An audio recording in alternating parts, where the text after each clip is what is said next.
The massive hall on Zorath felt cold, even though the air was warm. Bright lights shone down from the high ceiling. Rows of seats filled with strange alien shapes watched in silence. Some had scales that gleamed like metal. Others had long tentacles that moved slowly like seaweed in water. A few had many eyes that blinked at different times. In the center stood Ethan Clark, the human ambassador from Earth. Ethan wore a simple dark suit. His hands stayed calm at his sides. He looked straight ahead, not showing fear.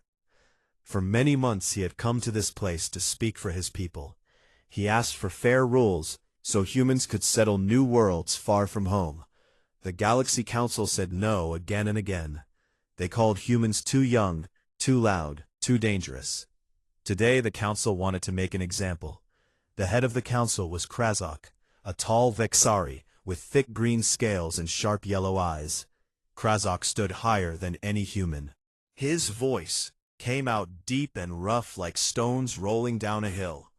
"Human," Krazok said, "you keep pushing into zones that belong to older races. You ignore warnings. You talk of rights that do not exist for your kind yet. The council has decided. Your words end here." Ethan raised his head a little. "I speak only truth.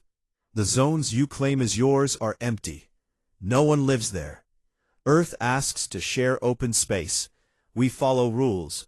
We build, not destroy." A low hiss came from many seats.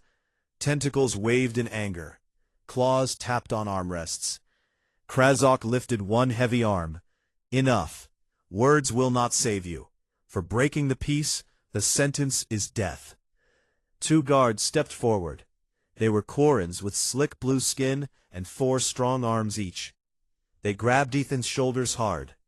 Ethan did not fight. He knew it would make things worse for the humans who came after him. He let them pull him to the round platform in the middle of the hall. The platform had a shiny black circle on the floor. Above it hung a large device that looked like a gun made of crystal and steel. Everyone in the hall grew quiet. Even the air felt heavy. Ethan turned to face the council one last time. "If you do this," he said in a clear voice, "you start something you cannot stop. Earth will remember. My people do not forget." Krazok laughed, a sound like dry leaves breaking. "Your people are ants. We are giants. Ants do not scare giants." He gave a sharp nod. The device hummed. A bright white light built up inside the crystal barrel. Ethan closed his eyes for a second. He thought of his wife back on Earth, of his 2 sons playing in the park, of the blue sky he might never see again.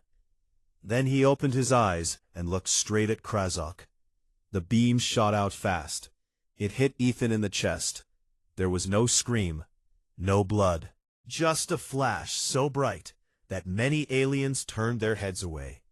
When the light faded, nothing stood on the platform, not even dust. The black circle looked clean as before. A soft murmur moved through the hall. Some aliens nodded, as if justice was done. Others looked uneasy, their eyes shifting. They knew humans were new to the stars, but not weak. Stories of human wars on their own planet had reached even this far place. Krazok raised both arms. "Let this be a lesson. The Galaxy Council keeps order. No young race will break it." The session ended. Aliens left their seats in groups. Guards cleaned the platform with quick moves. No one spoke Ethan's name again in that hall. Far away, on the blue planet called Earth, the first signal arrived at the main space center in Houston. A young officer named Kevin Hayes sat at his desk when the screen flashed red. He opened the message. Video played. He watched Ethan stand, heard the words, saw the beam, saw nothing left. Kevin's hands shook. He called his boss right away. "Sir, you need to see this now." Minutes later, alarms sounded in many buildings. Screens showed the same video again and again. People stopped working. They stared. Some cried. Some cursed. In living rooms across cities, families watched in shock. Children asked why the man on TV disappeared in light. President Laura Bennett sat in her office in Washington. Her chief of staff played the recording for her. Laura watched without blinking. When it ended, she stayed silent for a long minute. Then she spoke in a low voice. "They killed him on purpose, in front of everyone, to scare us." Her chief nodded. "The council wants us to back down, to stay small." Laura stood up. She walked to the window and looked at the city lights. "They do not know us yet." She turned back to her team. "Get the Joint Chiefs here tonight. Wake up the leaders of every major nation. This is not just one death. This is war declared on all of us." By morning, the whole world knew. News channels showed Ethan's face over and over. People filled streets in every big city. They held signs that said, "Justice for Ethan and never forget." In Tokyo, crowds marched quietly. In London, they sang old songs of freedom. In Sao Paulo, drums beat loud and angry.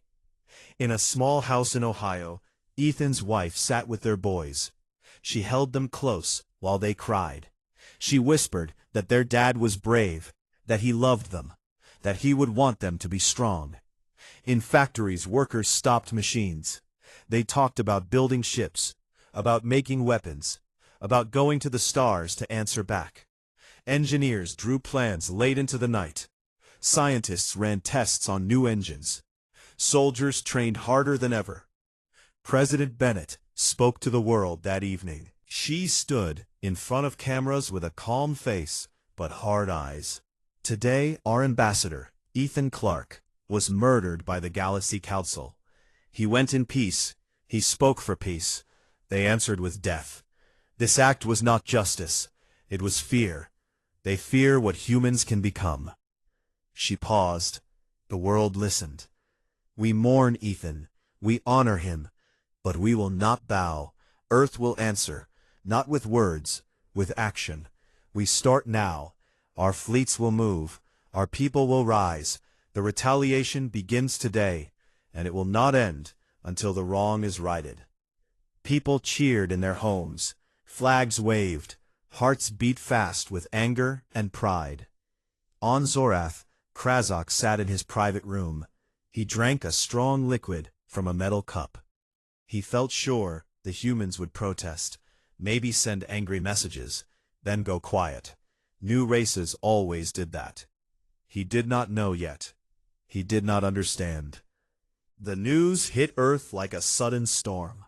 In every city, on every screen, the same video played again and again. People saw Ethan Clark stand tall. They heard his calm words, then they watched the white light take him away. Nothing left behind. Families sat together in living rooms. Some held each other. Others stared in silence. Children asked questions no parent wanted to answer. In New York, Times Square filled fast. Thousands came without anyone calling them. They carried signs written in black marker. "Remember Ethan. No more silence. Earth stands together." The crowd grew bigger every hour. Voices rose in chants that echoed off tall buildings. Police stood nearby but did not stop them. Even the officers looked angry. In London, rain fell hard, but people still marched. They walked from Parliament to Trafalgar Square. Umbrellas opened like black flowers. Someone started singing an old song about freedom. Others joined in. The sound grew strong against the cold wind. In Beijing, workers left factories early. They gathered in parks and talked in low voices. In Mumbai, streets closed as crowds moved like rivers. In Sydney, beaches emptied because everyone went to the city center. The whole planet felt the same pain at the same time. President Laura Bennett stayed in the White House. She had not slept. Her eyes looked tired but sharp. Advisors came and went. Phones rang without stop. She watched reports from around the world. Protests everywhere. Flags at half-mast. Churches, temples, mosques, all full of people praying for strength. At 8 in the evening, she stepped to the podium in the East Room. Cameras flashed. The world watched live. Laura wore a plain blue suit, no jewelry. She looked straight into the lens. Last night, she began, our ambassador Ethan Clark was executed by the Galaxy Council. He went to speak for peace. He asked for fairness. They killed him to send a message. The message we received is clear. They think we are weak. They think we will accept this and stay quiet. She paused. Her voice stayed steady. They are wrong. The room felt very still. Ethan was one man, but he carried the hopes of 8 billion people. His death is not the end of our story. It is the start of theirs. From this moment, Earth cuts all ties with the Galaxy Council. No more talks, no more requests, no more waiting for permission to live among the stars. She leaned forward a little. We mourn Ethan Clark. We honor his courage. But grief alone will not answer what they did. Action will. Our fleets are moving now. Our factories are turning to war work. Our scientists are building new weapons. Our soldiers are ready. We do this not for revenge alone. We do it so no human ever has to stand helpless again, while aliens decide our fate. People at home cheered. In bars, fists hit tables. In offices, workers clapped. Even in quiet homes, soft yes sounds came from lips. Laura ended with simple words. To the Council, you took one life. We will take back our place in the galaxy. This will not end until justice comes. For Ethan, for Earth, for every human who looks up at the stars and knows they belong there. The speech finished. Screens showed crowds roaring in every time zone. Inside a deep bunker under Colorado, General Ryan Ford watched the broadcast. He was a tall man with short gray hair and steady hands. He had fought in old wars on Earth. Now he led Earth's space forces. When the speech ended, he turned to his officers. She gave the order, he said. No half measures. We hit them hard and keep hitting. Maps lit up on big screens. Red dots showed Council outposts. Blue lines showed Earth's ships moving out from hidden bases on the Moon and Mars. Ryan pointed to one spot. Start with supply lines. Cut their fuel. Starve their fleets. Make them feel it slow. A young major named Kevin Hayes spoke up. Sir, our cloaking tech is new. It worked in tests.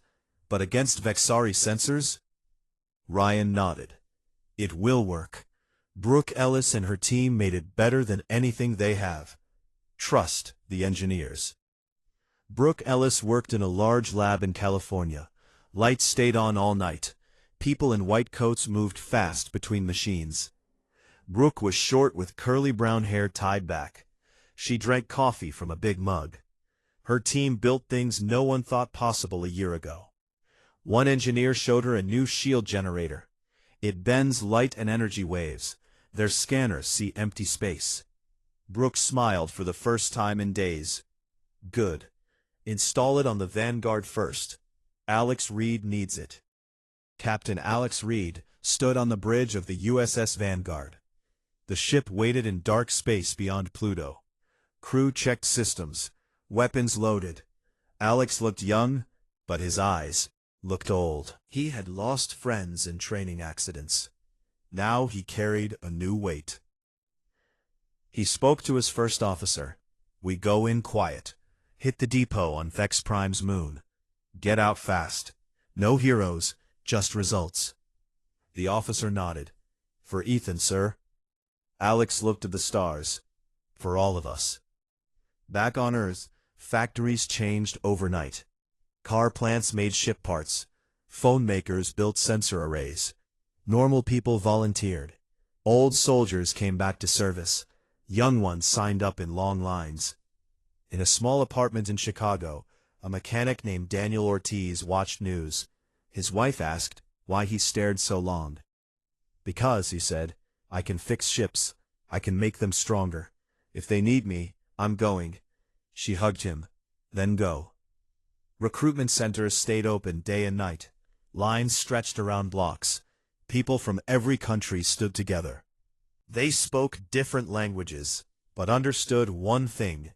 Earth answered as one. In space stations high above, crews loaded supplies, rockets launched without pause, satellites turned to watch council movements, spies sent secret messages from alien worlds.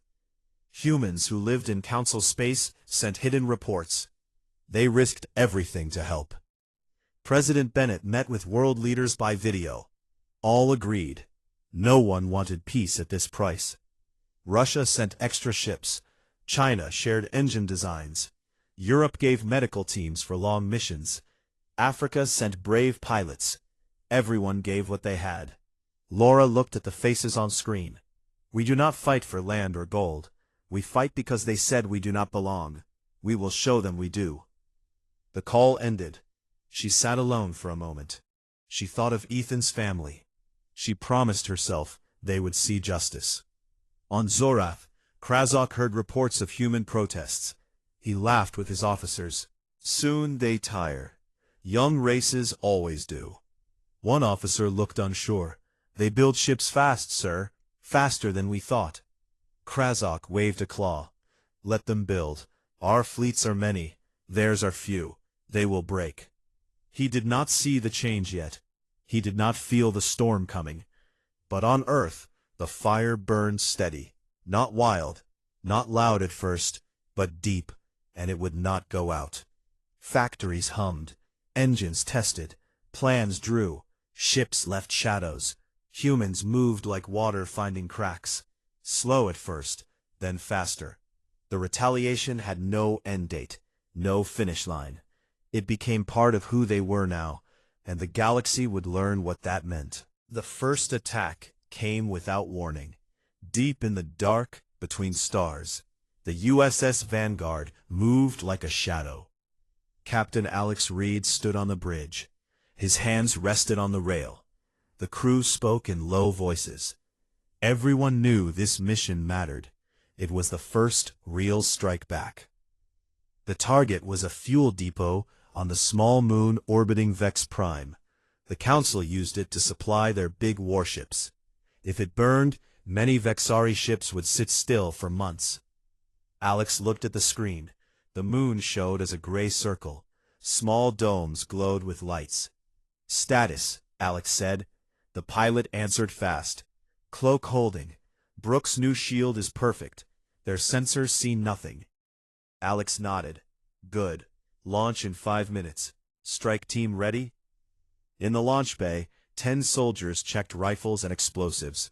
They wore black suits with thin armor.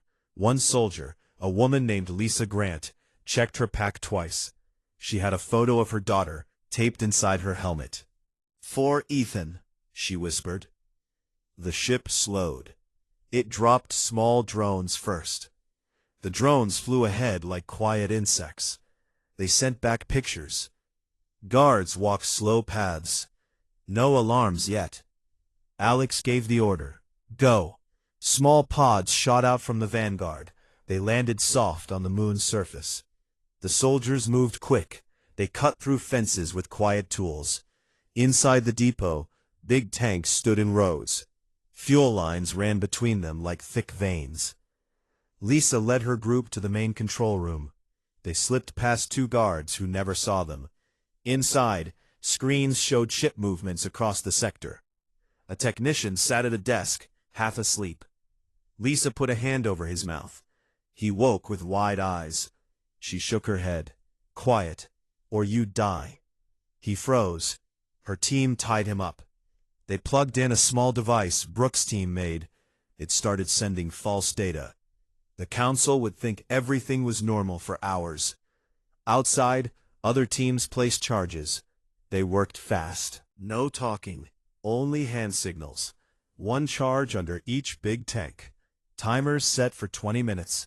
Lisa checked her watch. Time to leave. They ran back to the pods. No shots fired. No alarms. The pods lifted off smooth. They docked with the Vanguard. Alex watched the moon on screen. Detonate, he said. Bright flashes lit the dark side of the moon. Fireballs rose slow in low gravity. Tanks burst one after another. Fuel burned blue and white. Secondary explosions followed. The whole depot turned into a glowing cloud. Pieces flew out like sparks. Alex allowed a small smile. Message sent. The Vanguard turned and vanished into jump space. Behind them, Council alarms screamed across the sector. Vexari commanders stared at screens in shock. Their fuel gone, ships grounded. Questions flew. Who did this? How? Earth received the report hours later. In the command center, General Ryan Ford watched the video feed. He turned to his officers. First success. Clean. No losses. Now we do more. Across the galaxy, other ships moved at the same time. The USS Horizon hit a communication relay near Coron Space. Small team planted bombs. The relay exploded in silence. No more messages between Council worlds for days. Near a Zithari mining colony, the USS Liberty waited. Captain Maria Lopez gave the order. Her crew launched missiles from far away. The missiles flew straight. They hit the main ore processor. The factory collapsed in dust clouds. Workers ran. The colony lost half its output. Humans did not attack cities or homes. They hit what hurt the Council most. Supply, communication, money. They made the war expensive for the aliens. Back on Earth, people followed the news in secret channels. Official reports said little, but rumors spread fast. Ships returning, stories of clean hits. No human blood spilled yet. In a workshop in Detroit, Brooke Ellis worked on the next upgrade. She tested a new gun that shot fast energy pulses. It cut through Vexari armor like paper. She wiped sweat from her face. A coworker asked, "Think it'll help?" Brooke looked up. "It has to. Every day we give them more time, they plan better." In space, dogfights started. Coran fighters found a human scout ship. They closed in fast. Lieutenant Chris Lane flew the scout. He twisted his ship in ways no alien expected. He used old Earth fighter tricks. Spin, dive, fake turns. His guns fired short bursts. One Coran ship exploded. Another spun away damaged. Chris laughed over the radio. "They fly straight. We fly crazy." His wingman answered, "Keep it up. More coming." Chris danced through the fight. He took hits but stayed alive. When help arrived, the Corans ran. Chris landed back on his carrier with dents and pride. The Council met in emergency session on Zorath. Krazok slammed his claw down. "How do they do this? Our sensors are the best." An officer answered careful. "They use new tech. Cloaks we cannot see.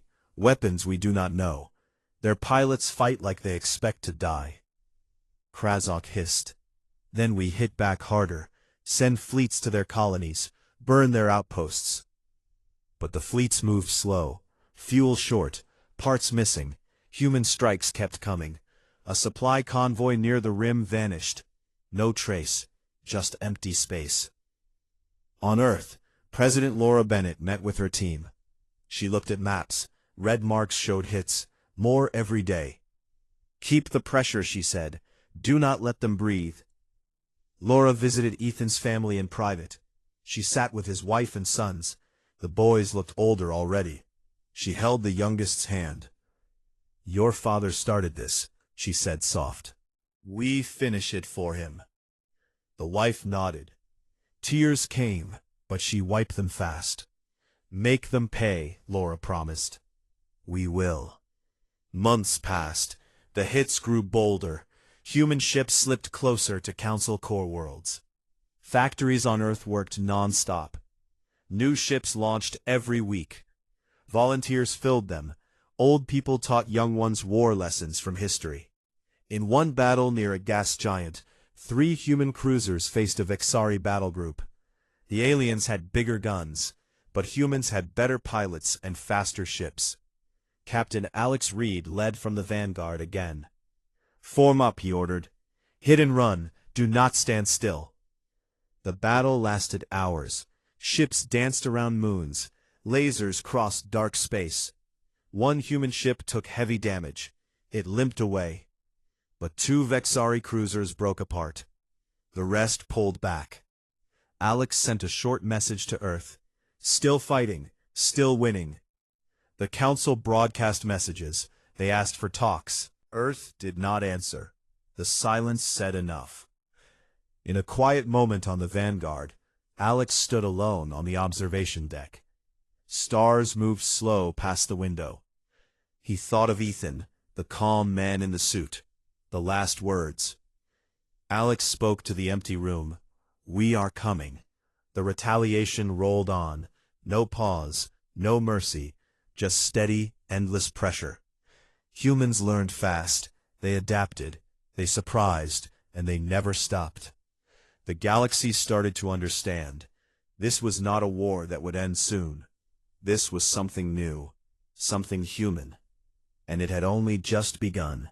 Years passed like slow rivers in space. The war did not stop. It grew bigger. It changed shape.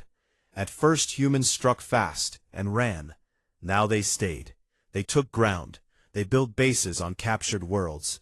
The Galaxy Council tried to fight back hard. They called in more races. The insect-like Zithari joined with huge swarms of ships. The tall, slow-moving Lorans sent heavy cruisers.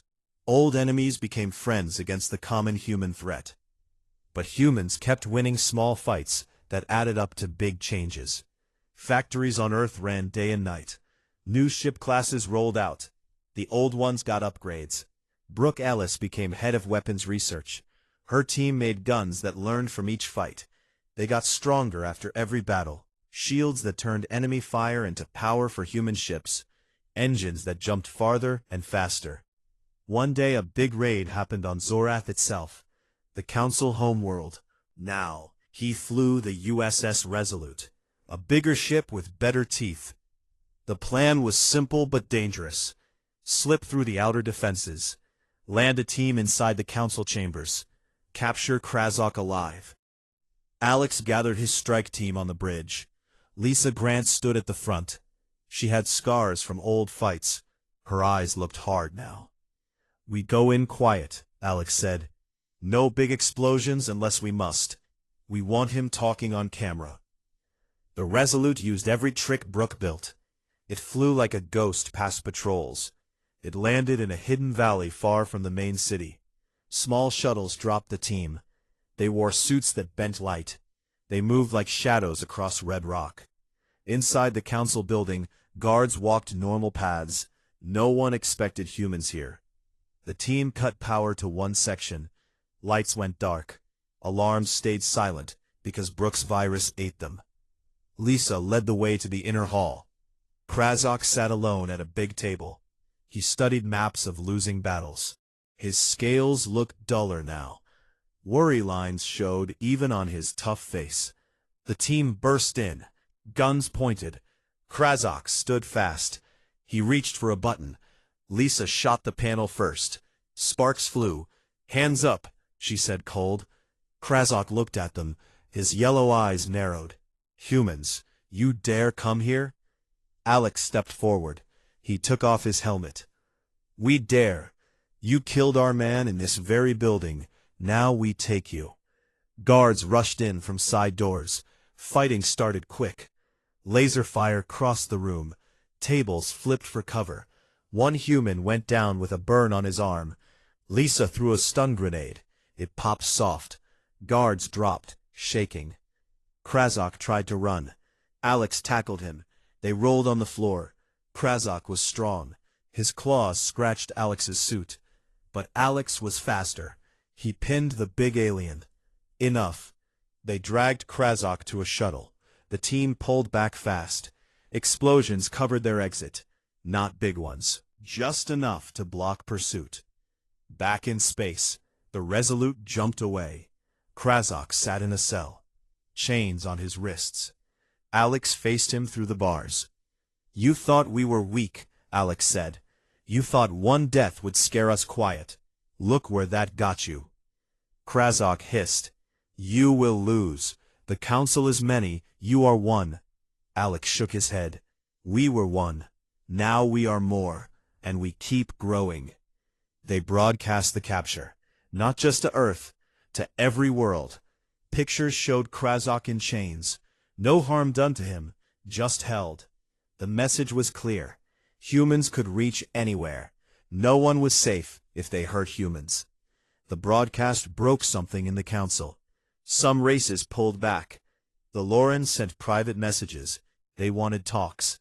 The Zethari queens argued among themselves. Not all wanted this fight anymore. On a small moon called Epsilon 4, humans met with defectors. A Quarren captain named Velor came in secret. He brought data on council weak points. "I lost 2 sons in your first strikes," he said. "But I see now, your council was cruel too. They used us. Maybe peace is better with humans." General Ryan Ford listened. He did not trust Easy, but he took the data. It helped plan the next big push. Earth made deals quiet, not with the whole council, with pieces of it. Some worlds got protection if they left the fight. Others traded tech for neutrality. Humans did not trust aliens fully, but they used what helped. President Laura Bennett still led. Her hair had more gray. Her voice stayed firm. She spoke to the people often. "We do not want the galaxy," she said. "We want respect. We want no more executions, no more orders from above. When that happens, the fighting can stop." But the council hardliners would not bend. Krazok's capture made them angry. They launched big attacks. Fleets hit human colonies on the edge. Cities burned. Earth answered harder. In one big battle near the Orion Arm, human and council fleets met head-on. Hundreds of ships. Lasers lit the dark like fireworks. Captain Maria Lopez flew her carrier in the middle.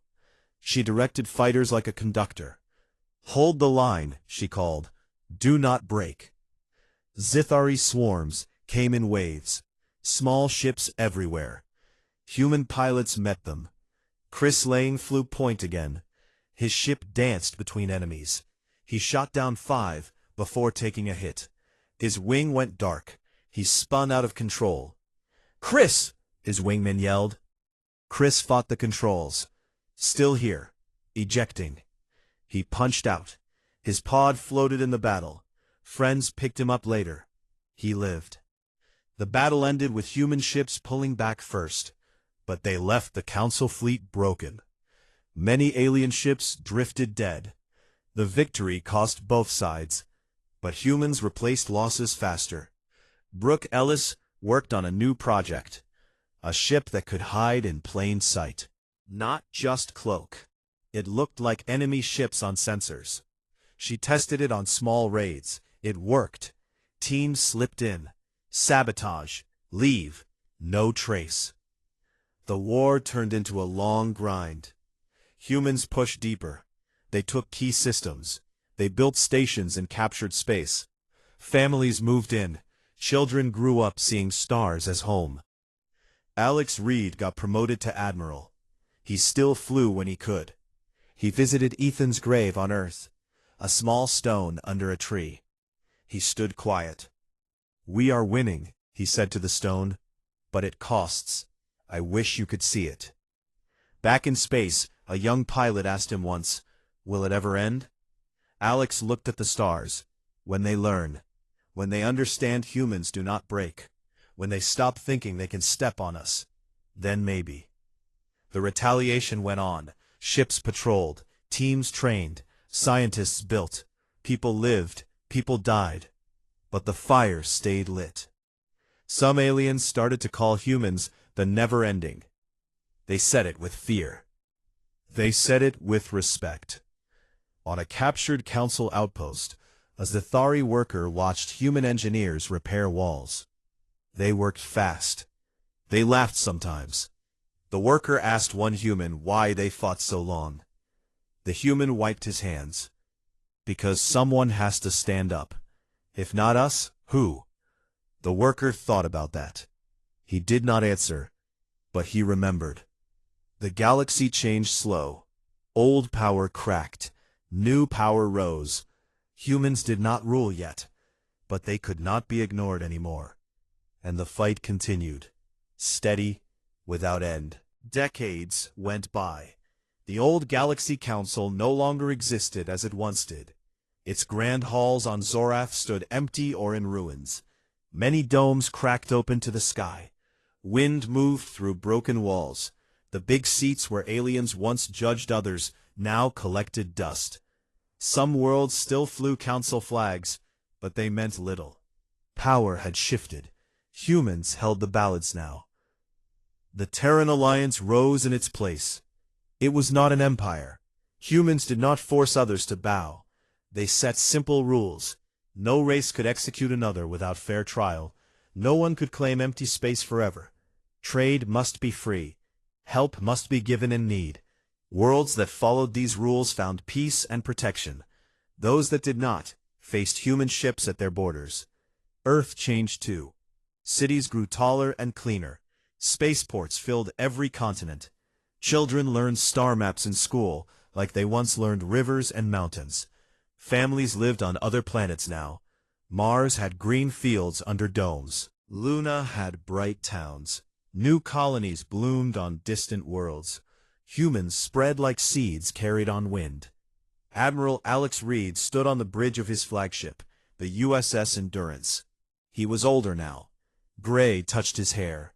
Lines marked his face from years of hard choices. He looked out at the stars. They looked the same as when he first flew, but everything else felt different. A young officer approached. "Sir, patrol reports are in. No council remnants active in Sector 7. All quiet." Alex nodded. "Good. Keep eyes open anyway." He walked to his ready room.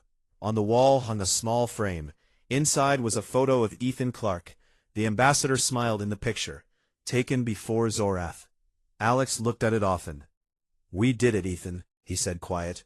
"You started the fire. We kept it burning." Outside the window a new ship passed. It carried families to a fresh colony. Children pressed faces to viewports. They pointed at stars and laughed. Alex smiled a little. That was the real win. Not just battles. Life going on. Growing. Safe. On Earth, Laura Bennett no longer led. She stepped down years ago. A new president took her place. A woman named Elena Ruiz. Elena spoke to the world each year on the day of Ethan's death. She called it Remembrance Day. Flags flew at half-mast. People gathered in parks. They told stories. They watched old videos. They promised to stay strong. Elena stood at a podium one Remembrance Day. Sun shone bright. A crowd filled the National Mall. She wore a simple coat against the wind. "We remember Ethan Clark," she said. "He stood alone and spoke truth. They took his life to silence him. Instead, they woke us. We answered not with hate, but with purpose. We built, we fought, we protected, and we never stopped." She looked across the faces. Old soldiers, young students, families from every corner of Earth and beyond. "The retaliation had no end date," she continued, "because safety has no end date. Freedom has no end date. Respect has no end date. So our watch continues. Our ships patrol. Our people stand ready. Not to conquer, but to make sure no one ever does to another what was done to us." The crowd stayed quiet. Then soft cheers rose. Not wild, steady, like a promise renewed.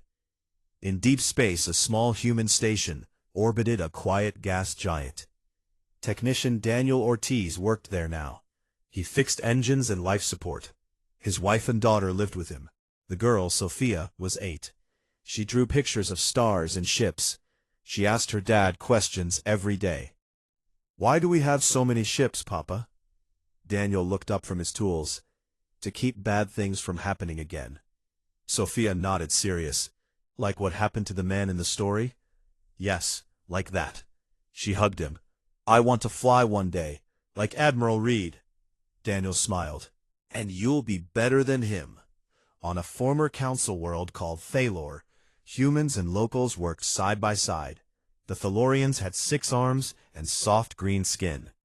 They once feared humans, now they traded openly. A Thalorian merchant named Kale met a human captain in the market. "Your people changed everything," Kale said. "We thought you would destroy us. Instead, you helped rebuild." The captain shrugged. "We don't want slaves. We want friends who don't stab us in the back." Kale laughed soft. "A fair trade." Stories spread across the stars. Aliens told them in bars and on ships. They spoke of the humans who never quit, who turned one death into a wave that washed away old tyrants. Some called it the never-ending retaliation. Others called it the human lesson. A young Quarren pilot once asked his elder, "Why did they not stop after they won?" The elder looked at the stars. "Because they know, power without watchfulness turns bad. They watch so others do not have to suffer like they did." In hidden corners, some old council loyalists still plotted. They hid on dark moons. They whispered plans, but human agents found them. Quiet arrests, no big battles, just ends to threats before they grew. Brooke Ellis retired to a research station near Alpha Centauri. She still worked. She built tools for peace now. Better farms, cleaner engines, medicine that healed fast. Young scientists learned from her. One student asked, "Did you ever think we would win?" Brooke looked out at the double sun. "Win? We survived. We grew. That's better than winning a war and losing ourselves." The student thought about that. And the retaliation? Brooke smiled small. "It became who we are.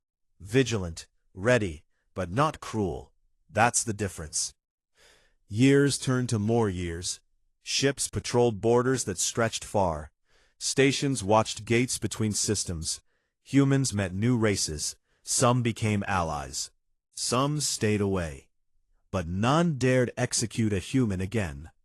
On Zorath, a memorial rose where the execution platform once stood. A simple stone pillar. On it, words in many languages. Here Ethan Clarke died for speaking truth. Here humanity answered, "Never again." People visited sometimes. Humans, aliens. They left flowers or small stones. They stood quiet. They thought. Alex Reed visited once more before he retired. He stood alone in the wind. He touched the stone. "You'd be proud," he said. "We didn't become them." He walked back to his shuttle. The stars waited. The Terran Alliance endured. Not perfect. Humans made mistakes, but they learned. They fixed. They kept going. The retaliation never truly ended. It just changed form. It became patrols. It became laws. It became children who grew up knowing they belonged among the stars. It became a promise kept across generations. In the quiet of space, a single human ship moved slow. Its crew looked at new worlds. They planned. They hoped. They remembered. And somewhere in the deep black, the story continued. Not with fire and war, but with steady light. Endless, human, unbroken.